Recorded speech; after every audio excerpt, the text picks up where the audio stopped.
காலையில் ஒரு 10:30 மணிக்கு மேலே தான் நல்ல நேரம்னு சொன்னாங்க. நாங்கள் 10:45 போல் ஃபங்க்ஷனை ஸ்டார்ட் பண்ணோம். 2 குத்து விளக்கையும் ஏற்றி வச்சுட்டு பாப்பாவுக்கு வந்து வண்ணா வீட்டிலேருந்து கொடுத்து அமிச்சு இந்த புடவையை தான் கட்டியிருந்தோம். அன்னைக்கு இதை கட்டி தான் சடங்கு செய்யணும், அப்போ தான் அந்த தீட்டு கழியும் அப்படின்னு சொல்லுவாங்க. அன்றைக்கி என்ன செஞ்சோமோ, அதாவது ஏஜ் அட்டன் பண்ண அன்றைக்கி என்ன ப்ரொசீஜர் பண்ணமோ அதே தான் இன்றைக்கும் வீட்டுக்கு அழைச்சிட்டு இனிமேல் வந்து பார்த்திங்க அப்படின்னா நம்ம வீட்டில் விளக்கு பொருத்தலாம், அந்த மாதிரிலாம் செய்யலாம்.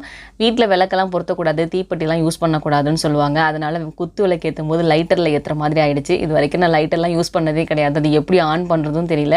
அப்புறம் எங்கள் அண்ணா சொல்லி கொடுத்தாங்க. அதுக்கப்புறம் வந்து பார்த்திங்கன்னா நல்லா கற்றுக்கிட்டு விளக்கேற்றியாச்சு. ஃபங்க்ஷன்லாம் நல்லபடியாக முடிஞ்சது. இவன் மட்டும் ஆஃப் சாரி கட்டியிருக்காளேன்னு சொல்லிட்டு அடுத்து இருக்க 2 பொம்பளை பிள்ளைங்களுக்கும் நாங்கள் ஆஃப் சாரிலாம் கட்டி அழகு பார்த்தோம். ஃபோட்டோஸ் எல்லாம் நிறைய எடுத்து வச்சுக்கிட்டாச்சு.